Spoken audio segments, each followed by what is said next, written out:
Additional information about our license and MIT Open courseware in general is available at ocw.mit.edu. We have with us today, actually before I introduce today's speaker, I'd like to remind everybody that next Monday, Stephen Moga and Will Stacy will be talking about photography and its role in documenting and rebuilding New Orleans.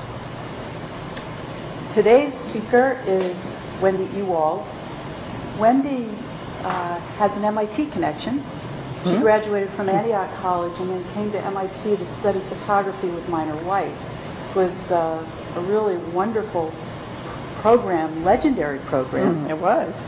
And I look forward to hearing more about that, maybe not as part of this lecture, but Wendy has been, as you saw from the poster, has been working with children in her photography for most of her career, and her talk tonight is titled Secret Games, Collaborations with Children.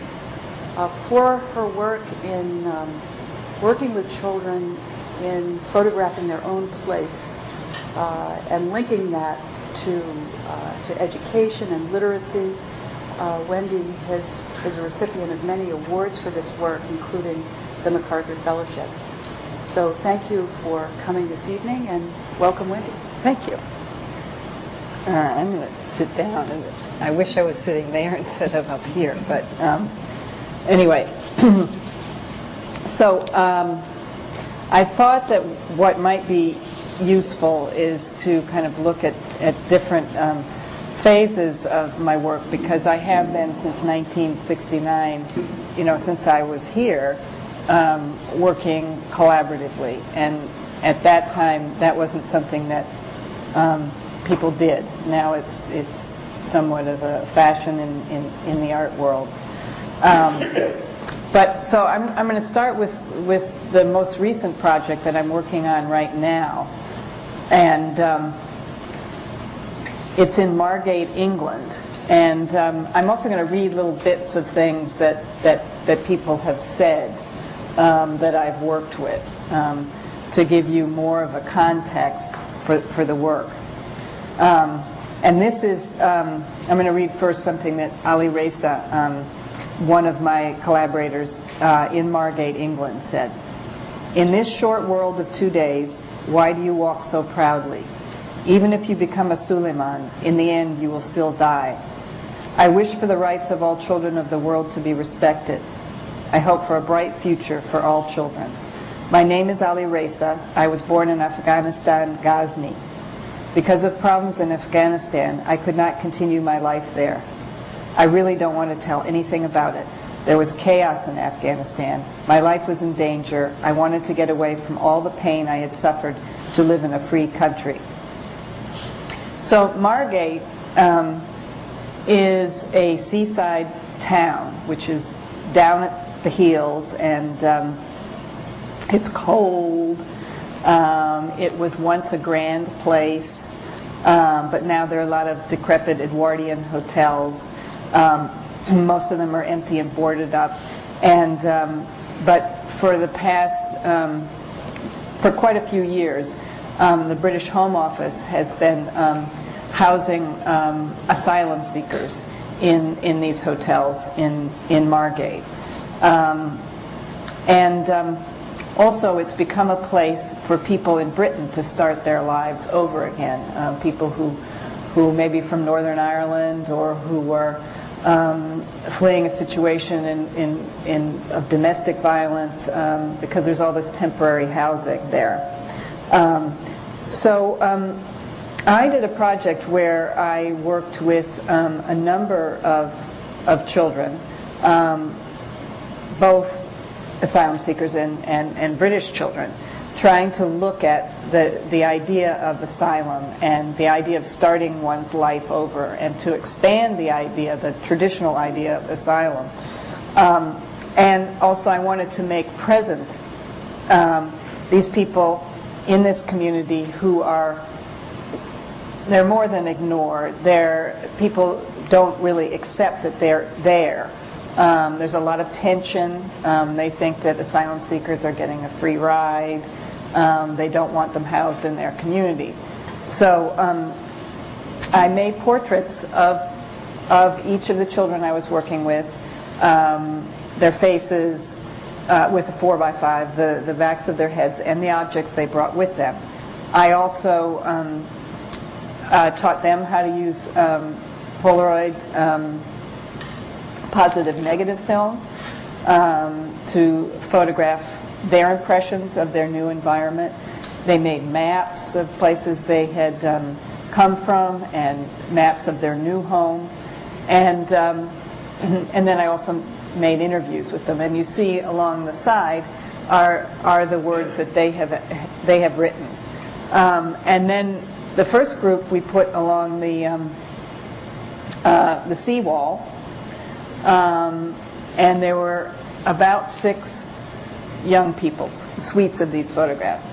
And then in May, I'm going to go back and a new group of images are going to go up, but more into town. Now, one thing about doing work like this, obviously, it is very public. And unfortunately, after, while we were hanging this first set of images, the tube was bombed in London. And so the situation became more tense.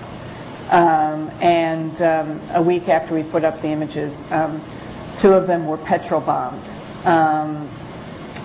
There was a suite of images of a girl from South Africa, and her face and the back of her head were burned, but the objects were left alone, and the objects were her flip-flops and a copy of the Principles of Islam. I also, at that point, I linked to a National Front website. And National Front is the fascist party in England. And there was lots of, all around these, there appeared fascist graffiti. So it's going to be interesting to go back now that time has passed and see what the reception of the second wave is going to be. This is a girl who came from the Congo, and she and her family have since gone underground.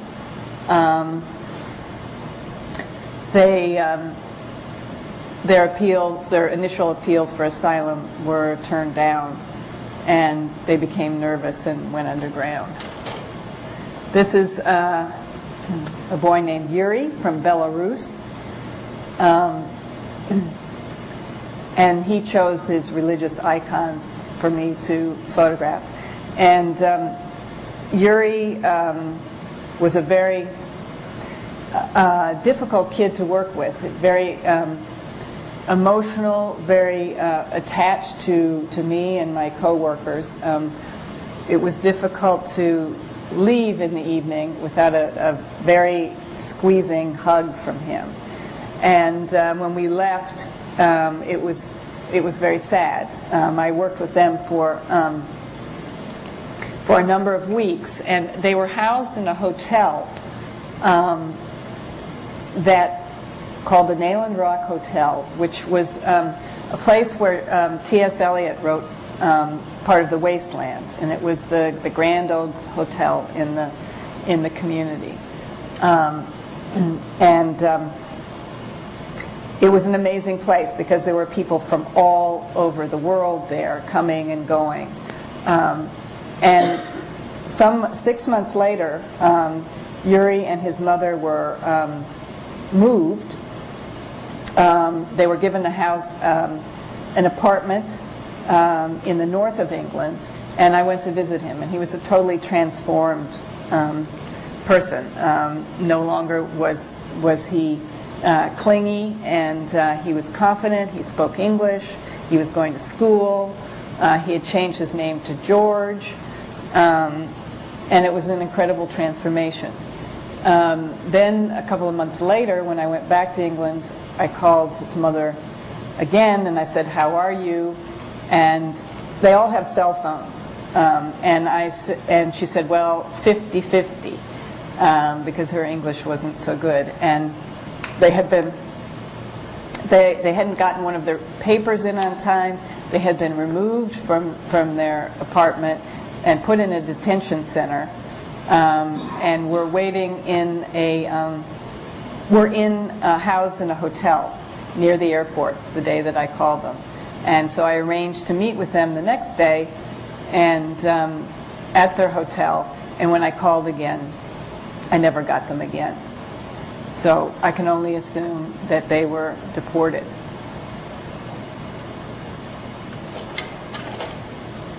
And this is Ali Reza from Afghanistan. And he's going to school and doing fine, but not without a very difficult passage. He came out of Afghanistan by himself.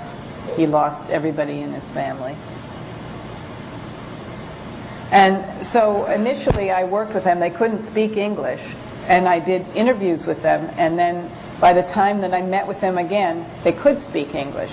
So their initial interviews were translated, and then they picked passages that they wanted to place on their portraits.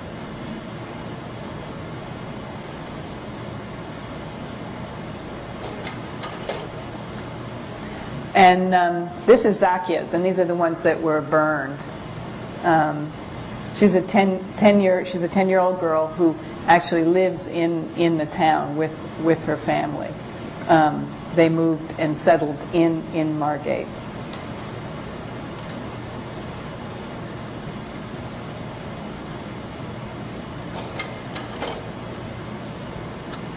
And we also, as part of the launch of the initial images, the children worked with a local artist to create installations with their photographs and their, as you can see, their suitcases. This is Zakia's, and those are her flip-flops when she was little that she brought with her from South Africa, and her doll, etc.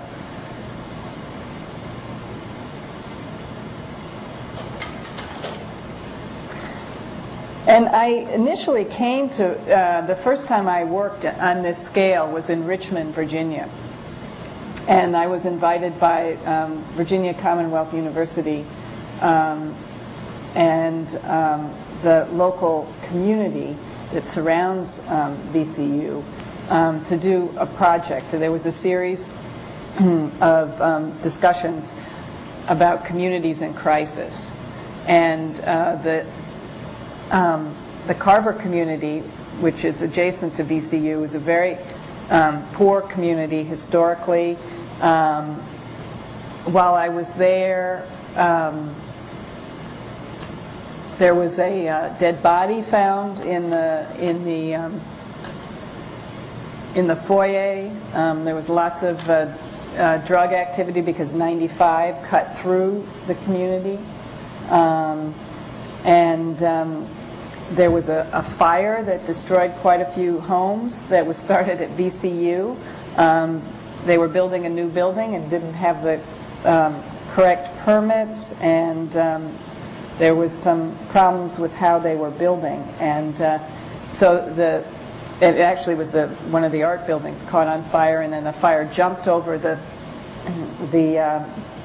street that separates the community from VCU and burnt down quite a few of the homes. My project there was to create these portraits in between VCU and the Carver community, both as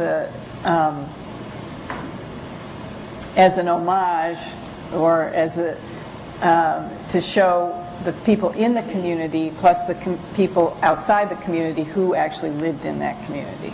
And the community was very excited about having images of its young people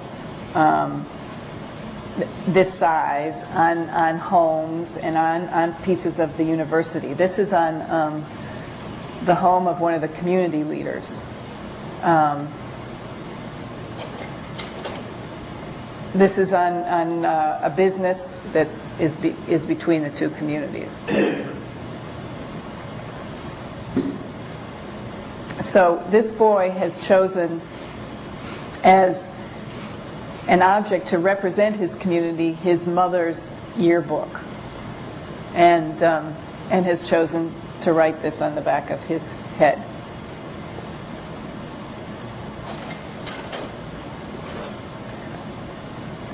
And this is the old Jefferson clothing store, which is right on the edge of the community. And Savante chose his grandmother's African drum to represent his community. And I love the fact that it's on this building with the bust of Jefferson.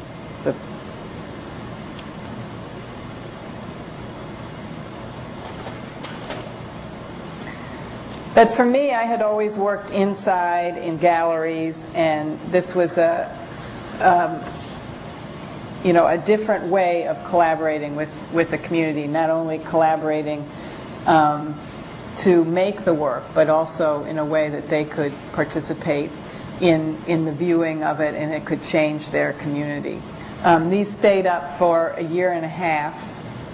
The community didn't want them to be taken down, and they have them now, and they're building a community center, and they want to put them up in the community center. We were worried when we put them up that they would be written on, because there's a good bit of graffiti around, but that never happened. And sometimes people would think that the writing on that the kids did was actually graffiti, and would call up and say, hey, you better go look at those banners. So people were very protective of it. And then the community itself raised money to do a book as well. But it was a completely different community than the one in England. Was a community that's in pieces. This was, the African American community was united, had actually fought against the university to remain a residential community. So at this point, the university has to ask the community permission to move into the neighborhood. And so it's been a pretty successful partnership recently. And this is on the VCU parking lot.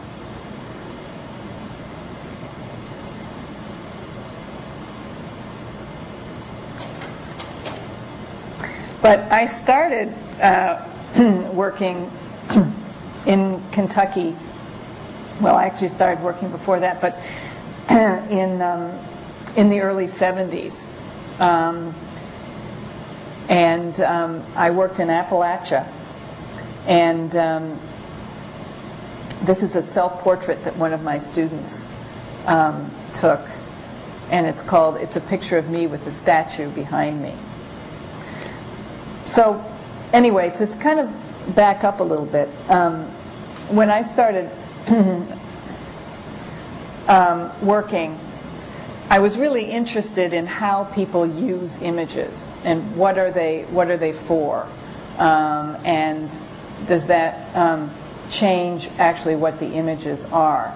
And when I had a son 10 years ago, and when he was going into kindergarten, I had to we had to decide whether he was going to go into pre-kindergarten or kindergarten. I wanted him to go into pre-kindergarten, and but they asked him to make a drawing to determine whether he should, which kindergarten he should go in.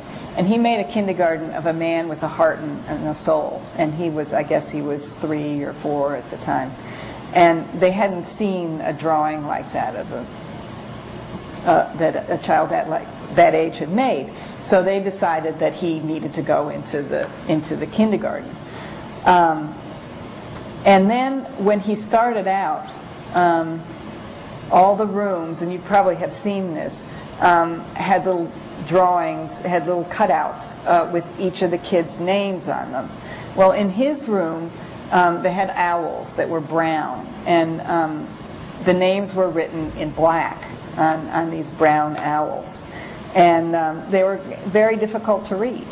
And inside the classroom, the same thing. They had cubbies with these owls high up with their names written on them. And for kids who are just starting to read, it was impossible to decipher.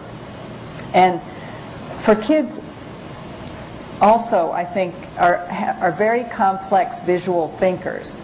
And when people start to work with kids beyond kindergarten, they really don't think much about the visual culture of childhood. Sometimes there are art enrichment classes, but they don't approach the sophistication that kids are really capable of.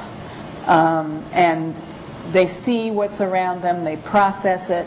I can remember my son when he was very, very little, looking at an object and then looking at a 2D representation of it and just being fascinated, you know, even before that he could talk. So really, my art has kind of grown out of certain questions that come out of that kind of thinking about that kind of representation. And since I've worked over 30 years in all different places, I've seen many different things. And so I am an artist, but my work is really intertwined with being a teacher. And so that's why I call it secret games, because really it's the kids and I are playing visual games, and I know what they're capable of. And they're not censoring themselves in the way that adults do. And also I was very interested about what are the distinctions between things. What is the distinction between child and adult and photographer and subject and documentary photography and art and in schools, you know, how is the education in our schools constructed? It's largely a white middle class, linear thinking, it's tidy, and it's sort of dedicated to doing things the right way. But although many of the students in American classrooms are neither white nor middle class.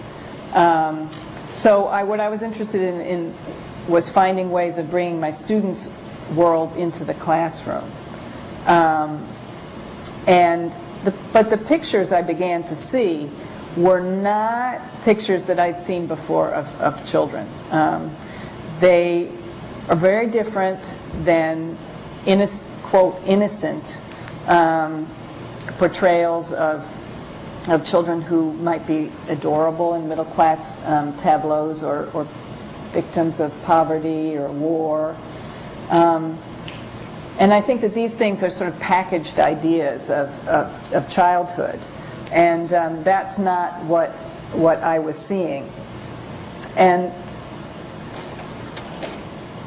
for example, this is a photograph by Ruby Cornett, and it's a self-portrait, and it's called "I Asked My Sister to Take a Picture of Me on Easter Morning."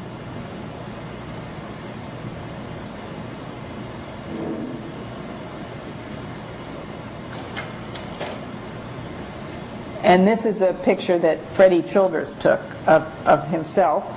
I mean, he probably set it up and then asked his brother or sister to actually shoot it. And it's called "Self-Portrait with a Picture of My Biggest Brother Everett, who killed himself when he came back from Vietnam." And Freddie was 6 at the time. He was in 1st grade. The picture he's holding of his brother was actually when his brother was 6 as well. And Freddie went to a one-room school. It was one of 2 one-room schools still left in Kentucky at that point. And there were 8 grades, and the kids were working with Polaroid cameras, and we didn't have a darkroom at that point because there was no place in the one room. There was just a wood stove in the middle for heat.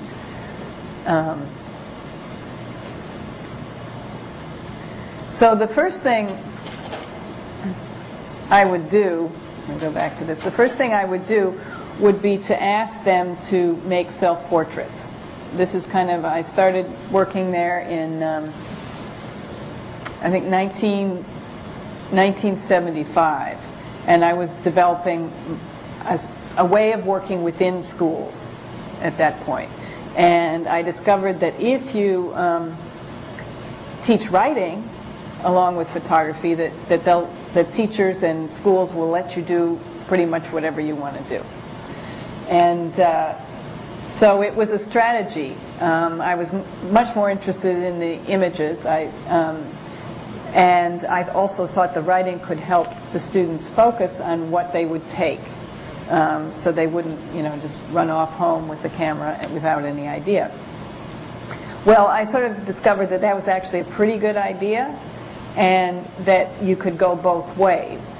That the kids could also write after they had the pictures, because, as you know, photography is an art of detail. And what kids have trouble with when they're learning how to write is writing from details. And also, it was a way of bringing their own homes and the things that were important to them into the classroom as subject matter. So the second thing I would ask them to do was to photograph their families, which was something they loved to do. And this photograph is called Mommy and Daddy by Martha Campbell. And these kids were, this is from not from the one-room school, it's from a small consolidated school. And these kids were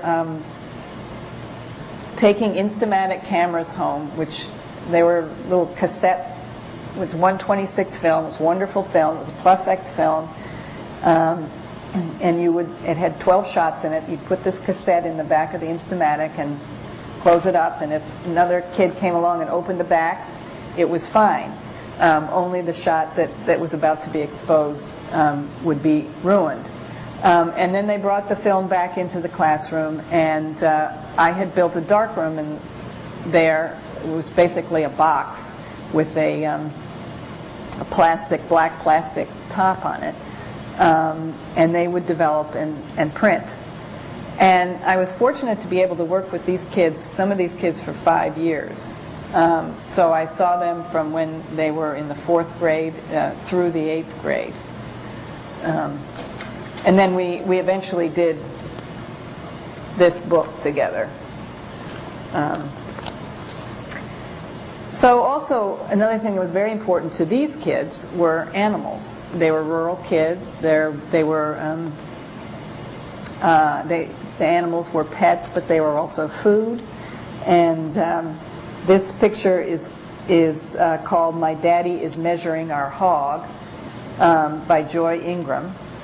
And Thanksgiving is traditionally butchering time, so this was taken in November.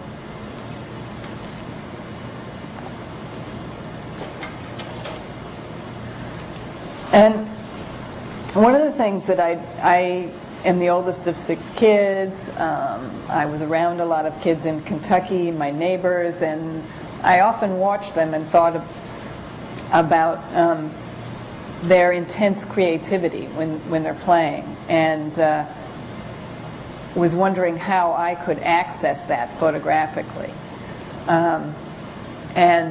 So I kind of struck on the idea of asking them to photograph their dreams as kind of being a way that I could put it that they might understand. And so to start off, we went in our dark room and turned out the light in there and told each other dreams, and there were some scary dreams, and to create an atmosphere that was comfortable for them to share their dreams with each other. Then I asked them to make images of those things. And for some kids, it was like, just turning on the light. They knew exactly what they wanted to do, and for other kids, it was something that was very, very difficult. this is by Alan Shepard, and it's called "I Dreamed I Killed My Best Friend Ricky Dixon." And Alan and Ricky had a fight over knives. They'd swapped hunting knives because all these kids had knives, and a lot of them actually had guns too for hunting. And they each thought the other one had tricked them, so they had stopped talking. And Alan had this dream about Ricky, and then asked Ricky to enact it for him. And in the making of the photograph, the two of them made up and continued their friendship.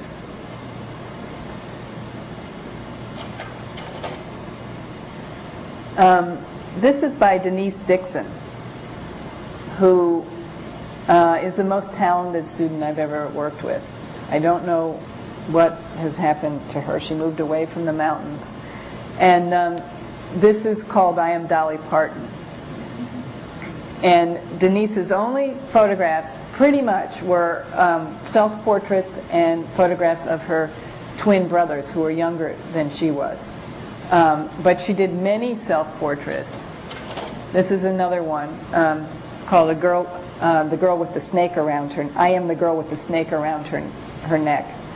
And I don't know if you guys know who Cindy Sherman is. Do you know who she is?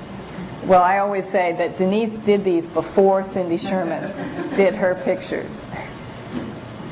Only Denise really, they're more moving to me because Denise really believes she's those people in that moment. And this is another one of her pictures, and it's called "Philip and Jamie Are Creatures from Outer Space in Their Spaceship."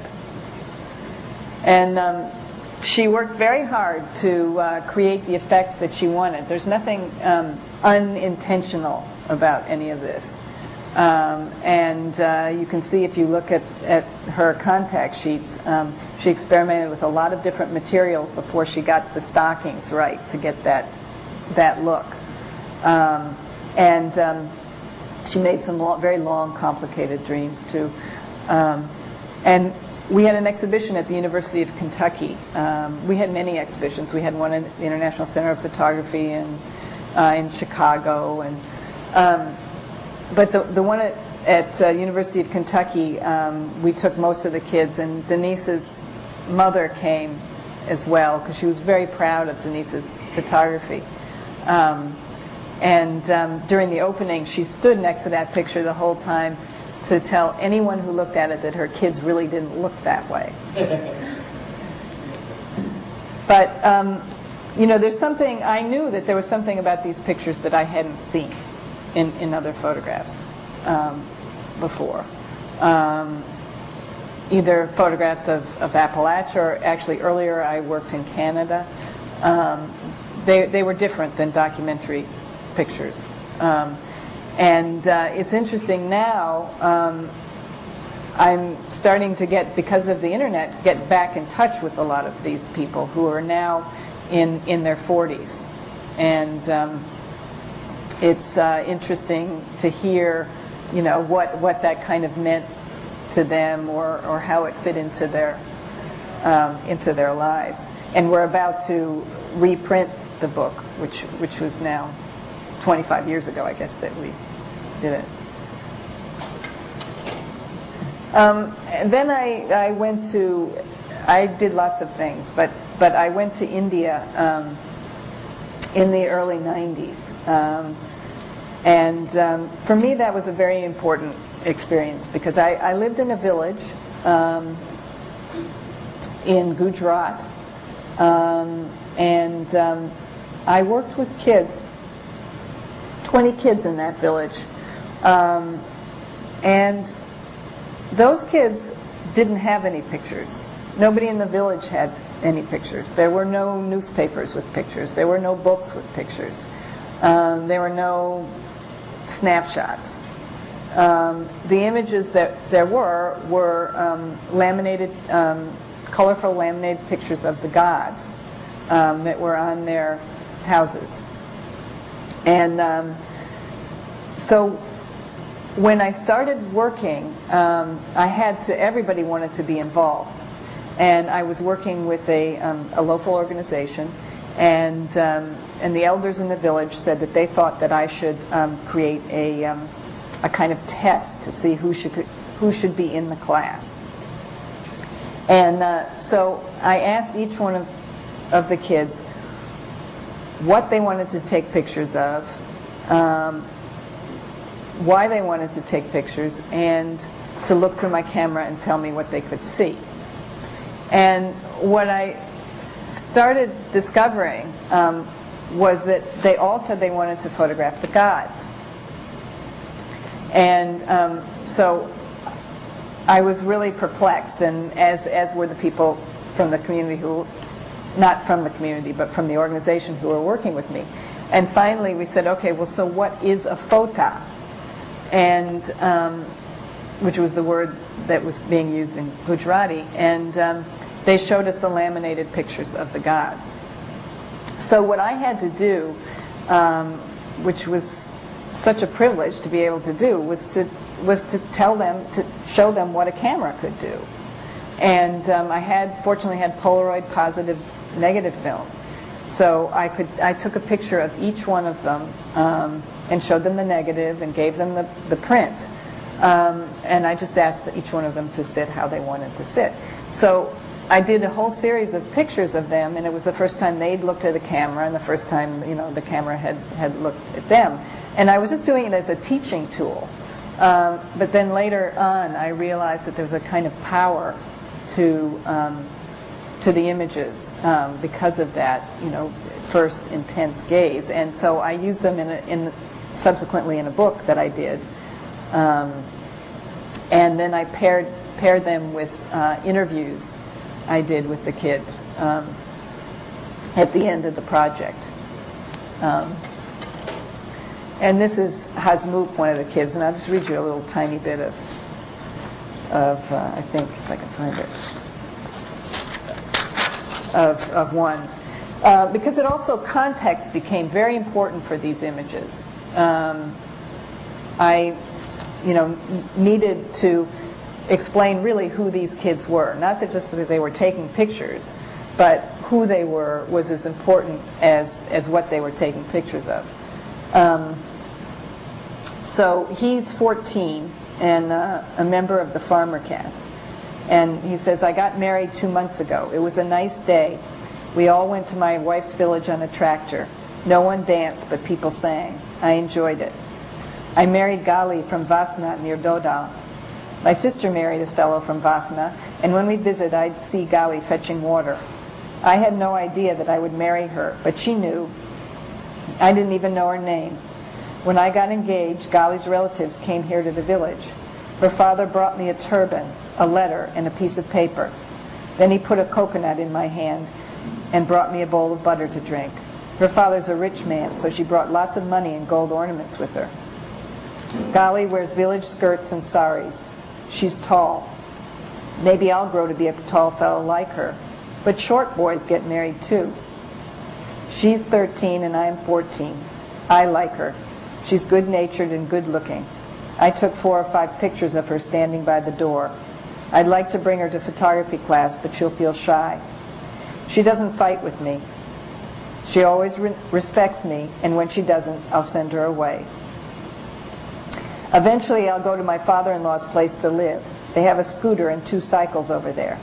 I'll need a kid also. I want only one son. No, both, a son and a daughter. I'll name the boy Mahesh and the girl Wendy. I don't have any brothers and sisters at home, so I like it when she comes to stay. I have 3 sisters, but they are married. One brother died in an accident, and one drowned. He was a lame fellow. Neither of his legs worked. When he walked to the fields on crutches, he always passed a dump. One day it was filled with water, and he fell into it and drowned. I dream about my brothers that died, so at night I cover myself with the blanket to keep away the dreams. When my heart beats, the dream comes out. It shouts from the whole body, I'm coming out, and then it comes out. On Diwali, I dreamed that I went up to the sun in a balloon. I saw 2 goats standing on the edge of the sun. and they tried to butt me away.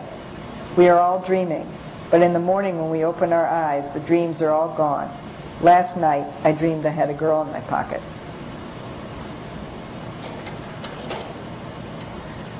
So the form of the book also became very important to me as a way of contextualizing the images. And there on the left, you see one of the photos, and then I wrote about the experience of working together. Each of the sections was divided by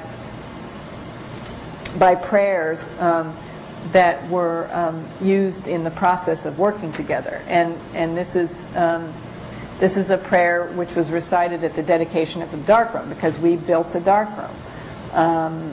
There were only mud houses, so we built a cinder block darkroom with a tin roof in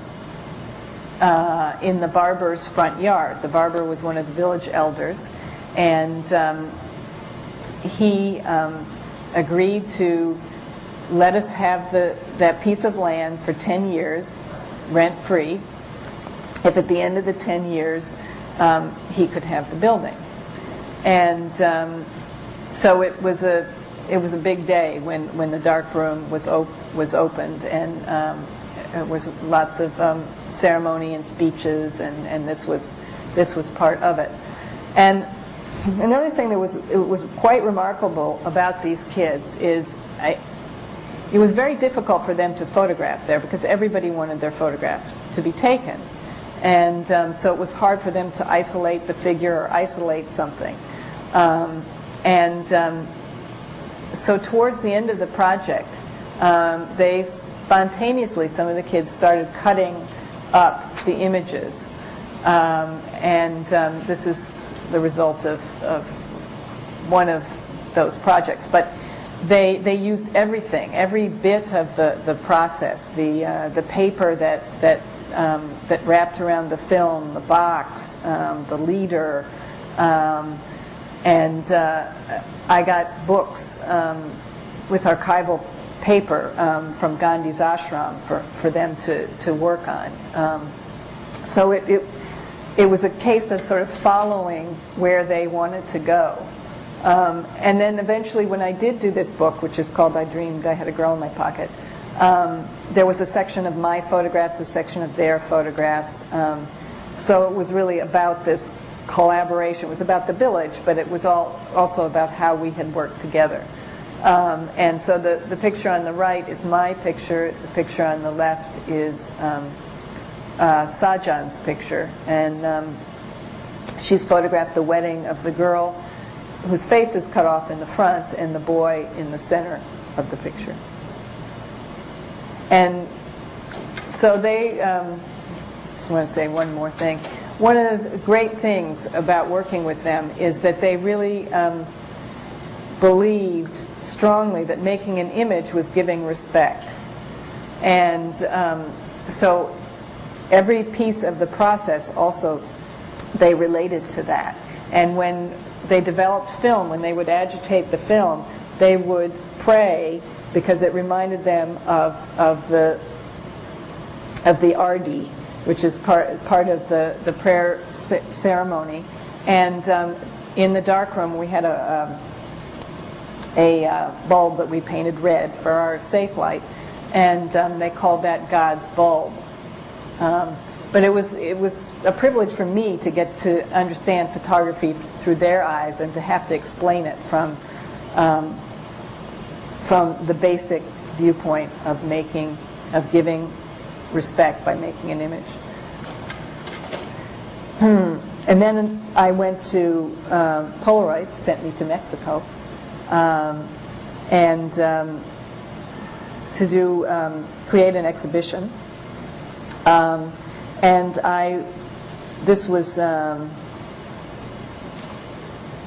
this actually I think was in '92, and I worked in 4 different communities, 2 indigenous communities, and 2 Ladino or two communities of Spanish descent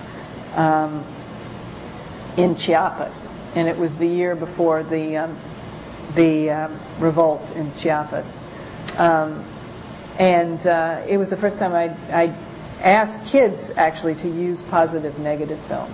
I thought it would be something that would be very difficult because with these cameras you have to measure the distance, and you can't see it, and also they had to carry a bucket of sodium sulfite with them when they shot to put the negatives in.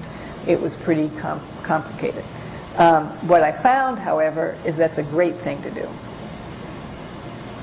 because the kids had to work hard to learn how to command the material, and they were certainly up to it, and it slowed their process down so they could think about what it was that they were going to do. This is a photograph by Juan Jesus Murillo, and it's called "Here's My Cousin Miri with the Skulls and Fruit for the Day of the Dead." I always have asked the kids to make titles for their pictures with the idea that these photographs are going to be seen by people, and then if you make any kind of verbal context for a photograph, then you can direct people to what it is that you want them to see, to further give them control over the image. And Juan Jesus is actually one of the better photographers, and he was blind in one eye and had a hard time seeing out of the other eye. And he said what he really liked about taking pictures was that when kids would talk about experiences that they'd had together, they would always say, "Oh, you remember when we saw that? Oh, you remember that guy? You remember what he looked like?" And those weren't things those weren't common memories he could have because he didn't see the same things. And so by having the photographs, he could go back and talk with his friends and also look closely and see some of the things that they were seeing.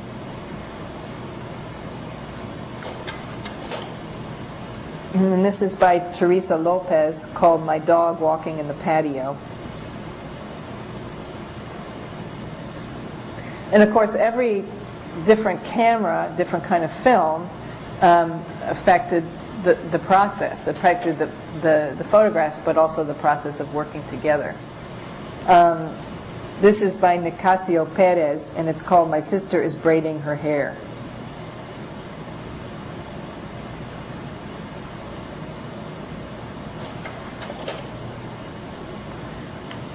And this is by Vladimir Stalin Besavil Vargas, and it's called "The Hens Are Going into the Kitchen."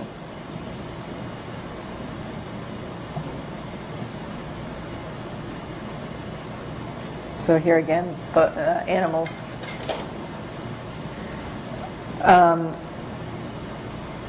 This one is called "My Sister Carrying the Water," and it's by Luis Hernandez Gomez. And for a lot of these kids, they didn't have any photographs. They never had any photographs. This is one of my favorite photographs of all times, I think. And it's by Sebastian Gomez Hernandez, and it's called "The Devil is Spying on the Girls." And I have no idea how he was able to make that, how the kid got, because I wasn't there, when these were made, how the kid got up there. But in Mayan culture, dreams are extremely important.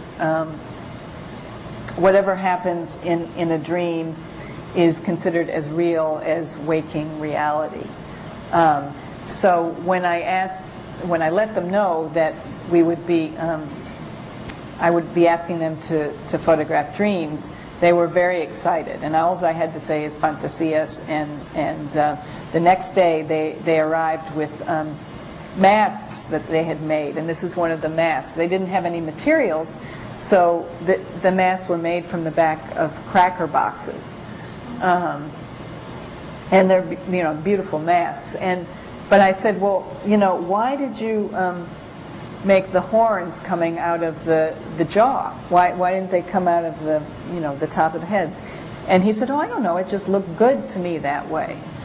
And then later, I was actually sharing a house with an anthropologist, and she pointed out to me images in the Mayan glyphs where these things of that shape come out of the jaws. And then I began to think about, well, where do these ideas come from? They are embedded in the visual ideas are embedded in the culture, and anything that a child comes up with is for a reason.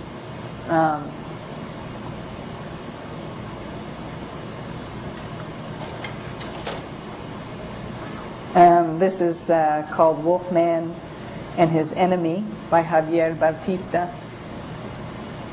And these kids went to great lengths to make their dream photographs realistic.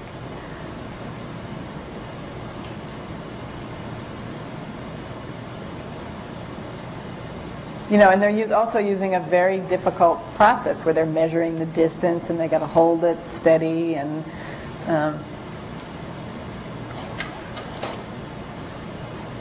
this is called Sebastián Was Punished for 8 Hours by Dominga González Castellanos. And she could have gotten the point across by putting a couple of rungs of rope around him, but that's not what she wanted to do. And usually when kids see this, they won't believe that it's not real.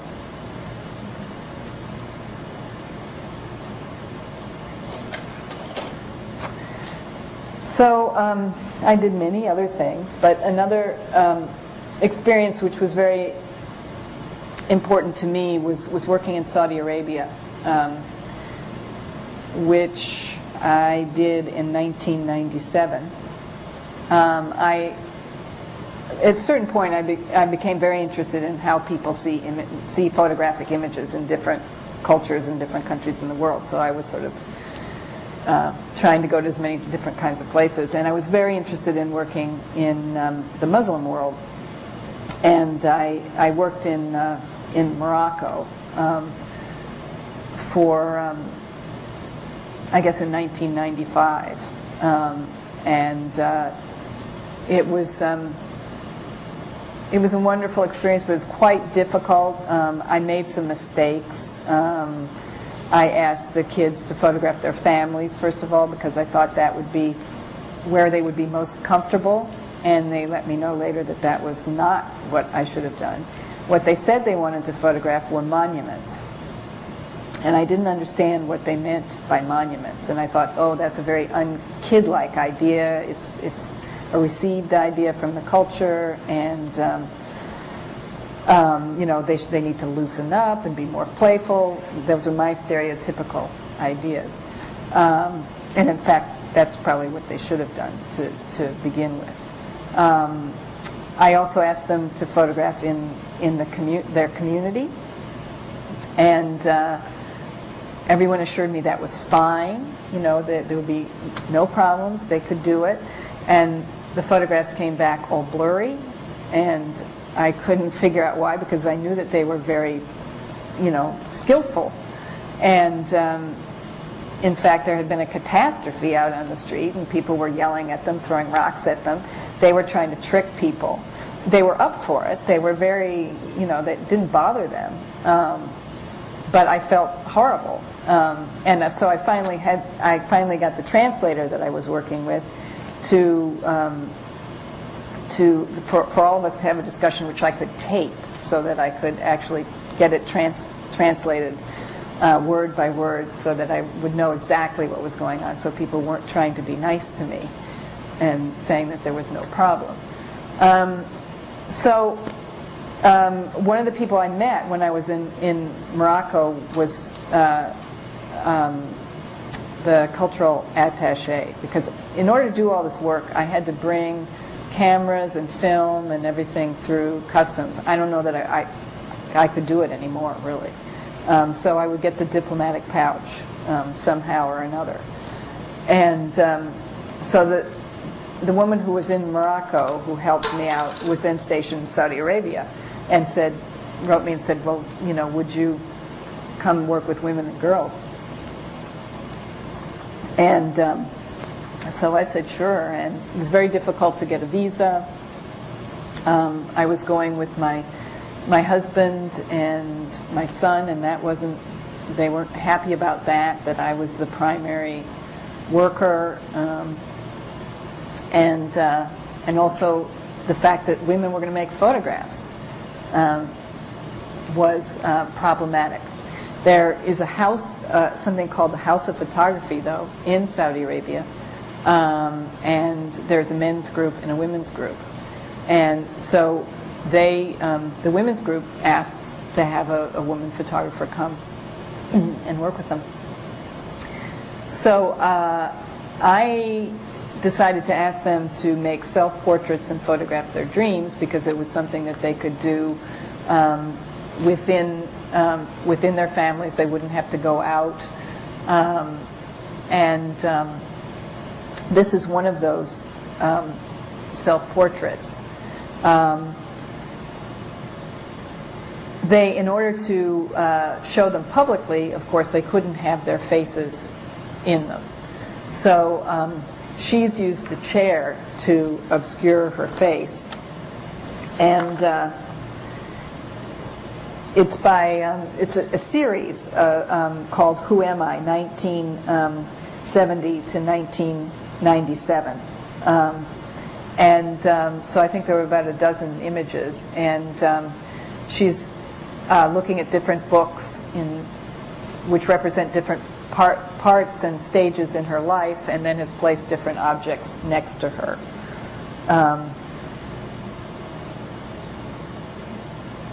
And these were all taken with Instamatics, with point and shoots. Kodak had donated the film and processing. They were interested in creating a market in Saudi Arabia, so I had to meet with the Kodak executives while I was there. So I also wanted to photograph them, and this is one of the pictures that I made. And we negotiated quite early on how to make these pictures so that they could be published. It was very important that they be published. This is also Nadine, but this is how Nadine wanted me to photograph her, by photographing her daughter. And I suggested she add her hands.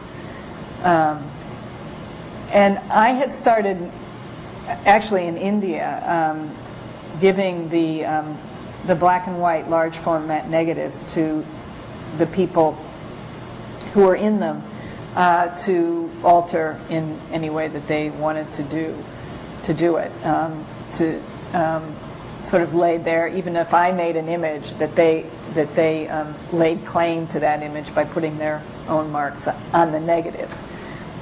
So this is what she wrote, and I don't know what the Arabic is, but the English says, "When I were a lady."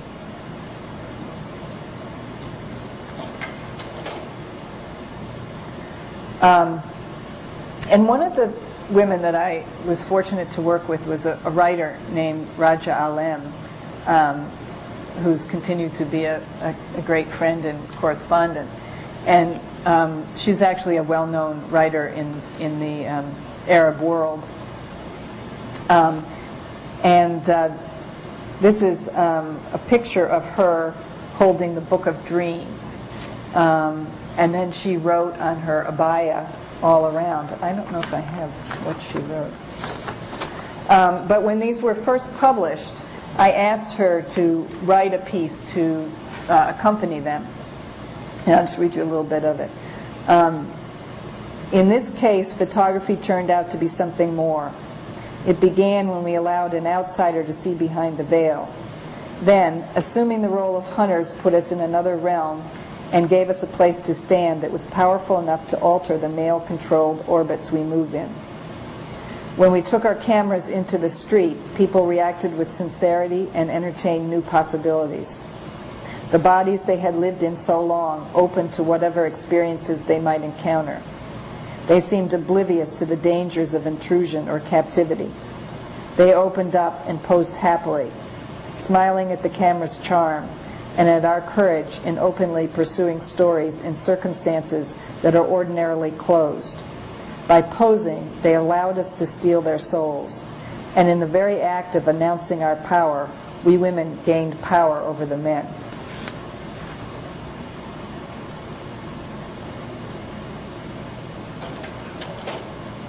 And this is a picture that Raja took of herself. And it was great working with these women.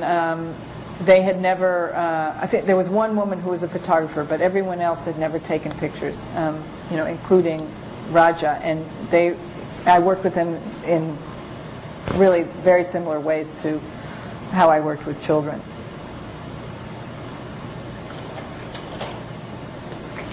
This is another one of her pictures, and it's called Twin Sisters. So they had to find symbols in a lot of ways to represent themselves, which was very interesting. This is her actual sister, Shadya, who's a painter. And it says, I used to dream my paintings before, but now they dream me, I think. And Shadya came to me to be photographed with drawings that she had put on her face. And then when I gave her the negative, then she added this second layer of drawings. These look, as silver prints, they're, you know, like 50 inches by 60 inches, and they're pretty incredible, and they have this sort of depth to them because of the different layers of markings. And we decided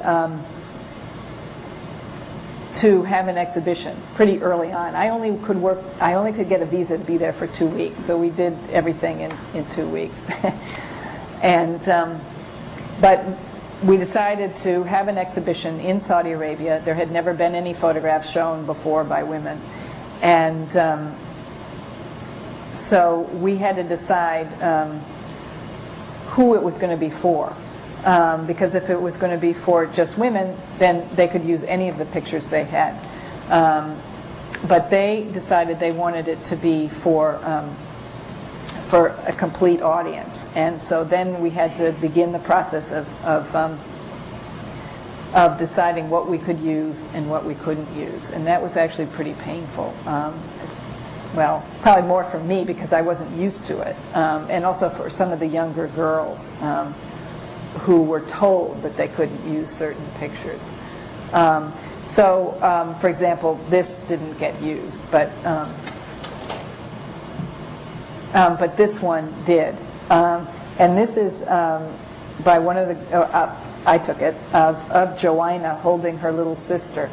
And her little sister is younger than 7 or 8, which is about the time when their faces start having to be covered. And but Joanna put that beautiful veil marking all on her and everything except for her little sister. But when it came time to publish it, she asked me to add more lines to her face to further protect her face. And it was actually very difficult for me to do, but I did it.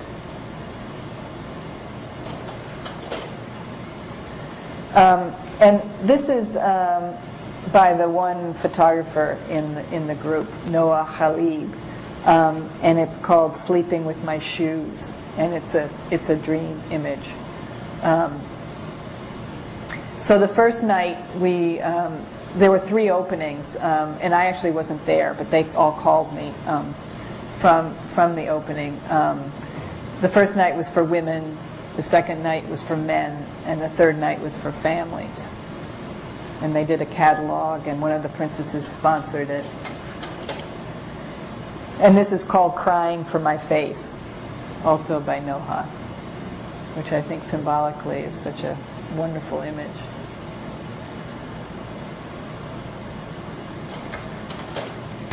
And just I'll go quickly through some of these later things when I started working on specific issues, and this was at a time when in Durham, North Carolina, where I've worked a lot, when two school systems were merging, and African American kids and white kids were going to be going to school for the first time, and there was a lot of trepidation. So I designed a project that I thought would be educationally interesting plus conceptually. And so I asked them to write about themselves write a self-portrait and then write another one as if they were a member of the other race. And so this is a kid, Damian Barnett, who's African American, and he's written, I'm light-skinned and have black hair, etc., as himself. And then as white Brent, he says, I am 11 years old, I'm the only child, my name is Brent, I go swimming, etc. And then I asked them to bring things from home so that they could pose as each of their selves. So on the left, he is a white only child, and on the right, he's himself. And this is Antonio Gunter, who's imagined himself as white, as being homeless. And when I was able to talk to him about it, after we made the pictures, he said that he imagined being white was to not have a community in the way that he had a community as an African American. And this is Heather, who's imagining herself as jumping rope as an African American, and reading as a white girl. And all of the reading photographs were white, whether they were by African Americans or whether they were by whites in the beginning when I started doing this. And then after the merger, things changed, because this was done for many years. Other people did it as well as I did it. And this is an African American boy, Gregory Blake, imagining to be white is to be aggressive. So he added all those lines, all those beautiful lines. He posed, I took the picture, and then and this is Xavier Vereen, and I'll just read you, this is really short. Okay. He says about himself, I am silly, have dark brown hair, I'm scared of snakes, I like dancing and singing. 5, I like to swim. 6, I like track and field. 7, I like to talk on the phone. 8, I like to play with my dog. 9, my favorite team is North Carolina. 10, my favorite food is pizza. If I was white, 1, I will change my name to Jonathan on Family Matters. 2, people will call me a saltine. 3, I will be a rock star on stage. 4, I will stay in school. 5, going to funerals will be different. And 6, I would like going to Greek restaurants. And that's Brandy Bishop imagining she's a white girl, imagining she's an African American princess with her castle behind her. And this is finally when things began to change after a couple of years of merger. And now this is a project that at University of North Carolina is a big teacher training program, and the teaching fellows do this project before they get their certification.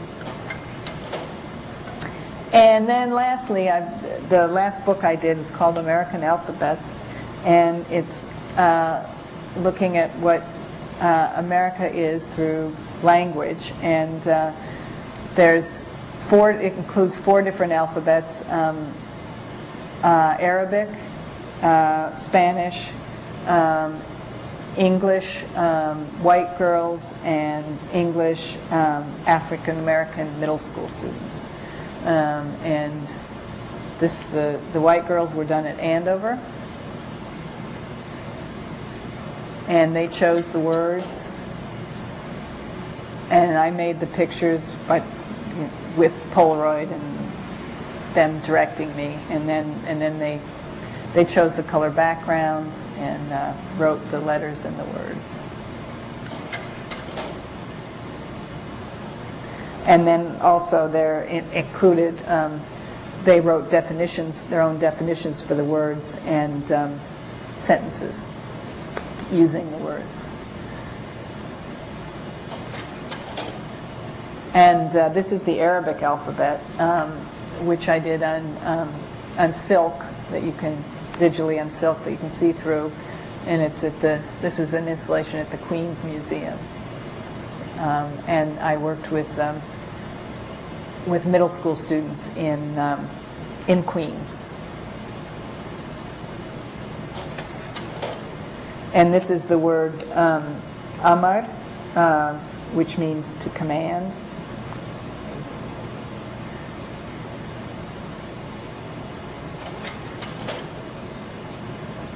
And this is the word neighbor, Jim.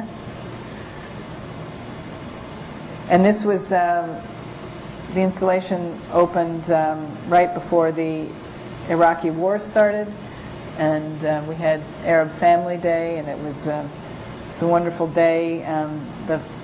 Lots of people from the community and the parents were there, and they all talked underneath the banners about what it meant to them to see their language monumentalized in that way, and respected in that way. And this is Shem, or smell. And they had to figure out how to use, these markers are also on the negative, so they had to figure out how to use, a yellow marker to, create blue, etc. So it's quite complicated. This is diminish, which I thought was a great one. And this is kitab, or book.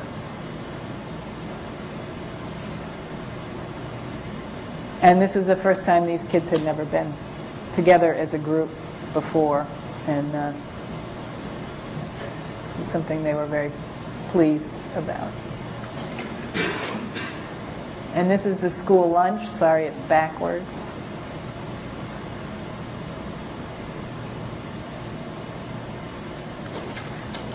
And that's it for the slides.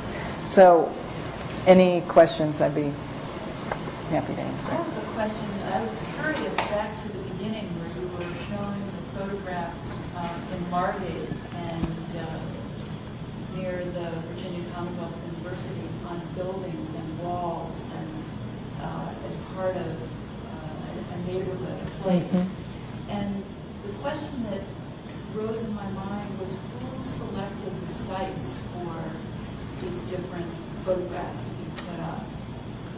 Yeah, well, in Richmond, it was a combination. I talked to the kids about where they wanted them, and one of the big sites they really wanted was Kroger's, because there was a new Kroger's, and also VCU, and we did those. But there were also other sites that we did use, and there were people in the community that wanted them on their houses. So the one you saw in the house, there were two community leaders that definitely wanted them on their houses, two older women, and we used those. And then there were some other, then we got into the idea of like, where was this walk going to go? And so we identified some other buildings that it would make sense, to use. But I think the core of them, the majority of them, were ones that people wanted. And then there were like three different, maybe businesses, 3 or 4 businesses that we asked if we could. And who did those negotiations? Oh, no, it was the leaders of the community group and the contemporary art space that I was working with who did that. Yeah, I wish that the kids had been more involved in that because they were in school. Also, it was difficult to do that, and even when they went up, they weren't there when they went up. So I made sure that in Margate they were there when when they went up, and also we went around and they, said where they wanted things, and that was much better. But when I was doing it in Richmond, I really sort of didn't know what I was doing or how it was going to go, and it was quite scary actually, doing it the first time. And I was worried about the kids. How were the kids going to feel? Not having them there with me was difficult. But in fact, they all loved it, and they brought their families there, and it was. And then they also began to get nicknames based on their building. So there's one of the girls was called Kroger. But there was a really difficult moment in the beginning, because the first site we put up, one of the girls had written, my grandma likes African stuff. And I think there was an African mask that she used. And someone, as soon as we put it up, someone first of all thought that they were ads, which I sort of was interested in, that idea, that they did sort of look almost like ads, or you could think that, but they weren't. And then when this person found out, well, no, that it wasn't an ad, but that it actually came from the community, he was incensed over the word stuff, that it was disrespectful. And that sort of, he led a sort of campaign about this, and then there was another image where a girl had written about her community, and she had written it as a poem, but it was in dialect, I guess. And so then he seized upon that and how that was disrespectful, and he threatened the school, and the principal said, deal with it. And so the community leaders got different factions together, including him and people from the school, and they held a prayer meeting to pray for the success of the meeting, and then we talked with him, and it was really difficult. And then finally I said, well, have you ever read Toni Morrison? You know how she writes and how she uses language, and that helped him understand that it was all right for a child to write, use their own self-expression in that way. But that was the one problem that we. It's interesting because those are such intimate portraits in such public places. I know. I was terrified. I was really, I hadn't understood. I mean, I understood it, but when you are involved in something, you see it. I mean, I was by myself when they were sort of coming down, but yeah. Did you have an exhibition in Mexico and in India? And if so, can you talk more about the community reaction, as well as Saudi Arabia? The men's day versus the women's versus the families. Can you talk about what the community response was? Yeah. In India, it was we had one in the school, which was two rooms, but there was nothing in the rooms. There was a dirt floor.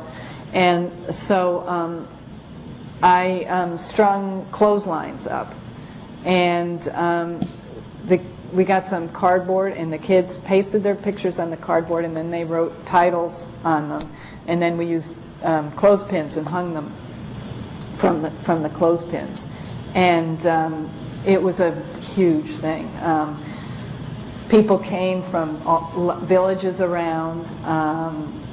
People wore ceremonial dress. I had to wear a sari. I mean, I wish all my openings were like that. I thought they were going to break down the door before we got it up. It was so much excitement, and officials gave speeches. It was a big thing. In Mexico, we did have one in the town. In Mexico, it was more problematic because Polaroid in Mexico was unhappy about the fact that I worked in in Chiapas with indigenous people. And although they loved the pictures, and they didn't want them to be shown in Mexico because they didn't want to be associated. So anyway, so there was actually, it was an exhibition that went to many places in this country, and it's been shown in the community, but it's never been shown in a museum in Mexico, which I think is a shame.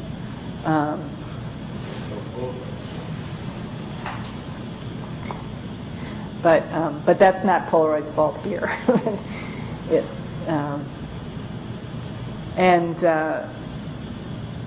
It was also during a time when Mexico had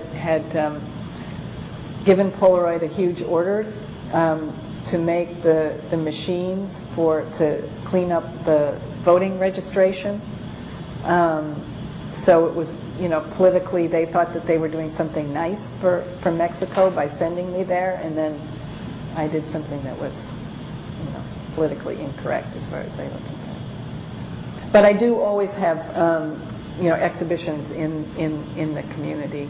But that one in India, I think, was my favorite.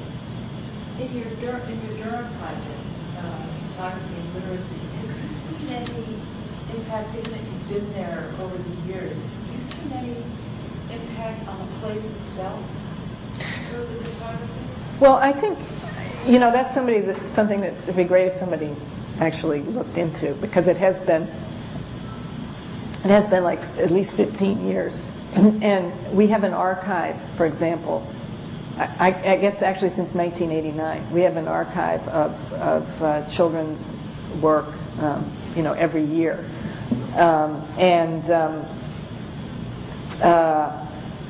There are some of the schools that we've worked in who've actually centered their pedagogy around the idea of making pictures and bringing the home lives into the classroom. But, no one's ever kind of studied it. But it is, a lot of kids have had experience in different grade levels.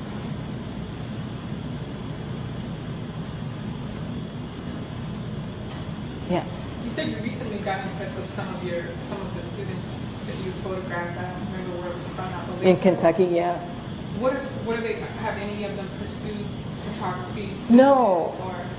No, I've never found anybody who has, which makes complete sense to me. I mean, it's never been something I've been that interested in. I mean, I just think it's photography is this great medium that you don't need hand-eye coordination that you do for drawing or music, and so kids can really learn it quickly and use it to its full potential. People have been getting actually in touch with me, and there have been these series of meetings actually, which is great timing for me because I really want to see what they're doing and write another piece when we reprint this book. But one of the people is now a high school principal, and she was interviewed recently. I mean, I've emailed her, but she's emailed me. But she uses photography in her teaching,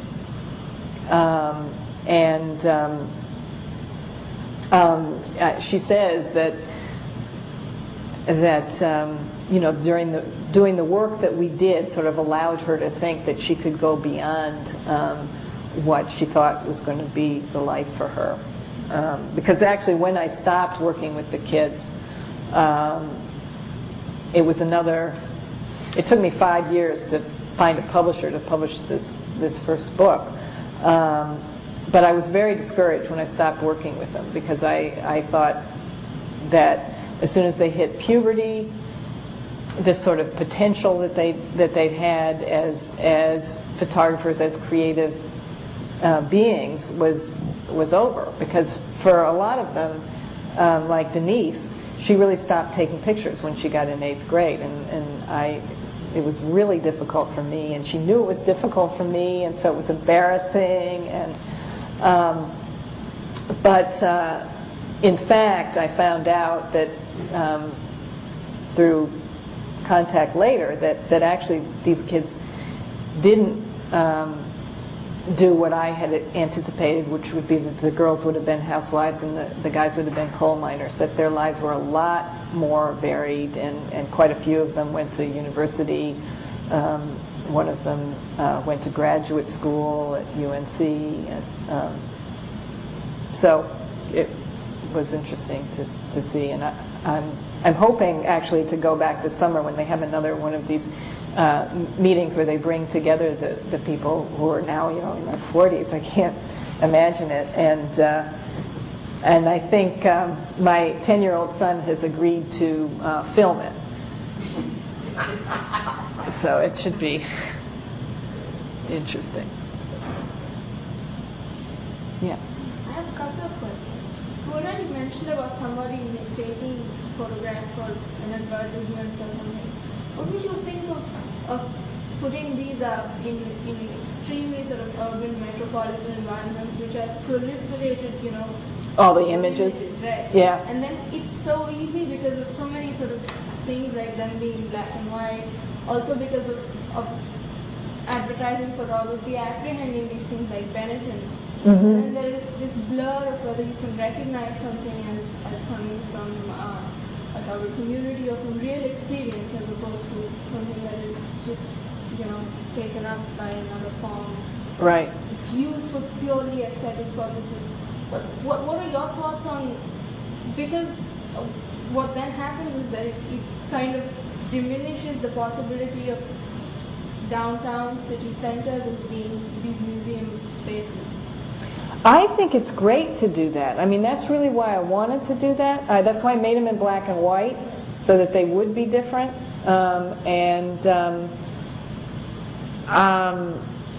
And I think, and I also wanted them to look a little bit like ads, so that you sort of, you looked at them and then you had to look again. I think that would be fine. I think it depends on how you make the images.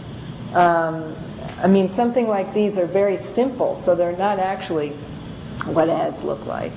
And the technology, well, if you get up close to these, you can see all the pores in the skin, because they're shot with 4x5, and so that they actually look like you're looking at somebody. They don't look like an ad. And I think it would be very interesting. Do you have any sort of What? plans of creating them to something say London in England? Yeah. No, I'd love to do that. No, I don't have any plans at the moment. Somebody has to pay for it. No, that's the other difference. Yeah. Yeah. Yeah, my other question was, someone else. You talked about how when they reach puberty, kind of there's a lapse, which raises the question. Obviously, cognitive scientists look at it, but you're working with children, you consistently have been, about the nature of creativity. I mean, how much of this is innocent thought, something that every human being possesses, and then there is something that transitions into adulthood and makes an artist. I mean, just put it very simply. Is it possible to sense it in children? Well, I mean, Such that can you tell this will not lapse at puberty? No, but I don't know. I mean, we're used to thinking about this in music, right? But we're not used to it. I mean, maybe Picasso. If you see Picasso's early drawings, and they are incredible. Yeah, but particularly with photography, because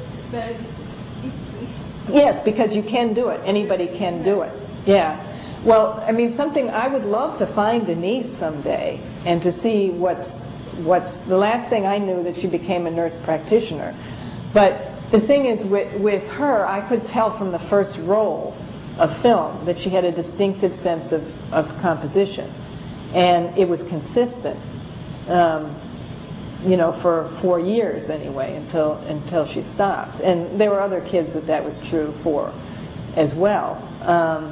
And I think that the reason why she stopped was because there was nothing in her culture that would lead her to think that she should become a photographer. You know, I don't know if there was, whether she would have become one, but I don't know what the theories are on child prodigies. But the one child prodigy that there is documented in photography is Lartigue, who started when he was 7, I think, and it was, you know, very early on in photography, so it was actually quite, you know, difficult to use the camera, etc. But he, as a child, he was a great photographer, and probably maybe till he was around 20 or 23, and he I don't think he's still alive anymore, but he continued to be a photographer and a painter, but he was never as good as he was when he was a child. And he was great as a child. I think we'll end there on that wonderful note. Thank you so much. Thanks.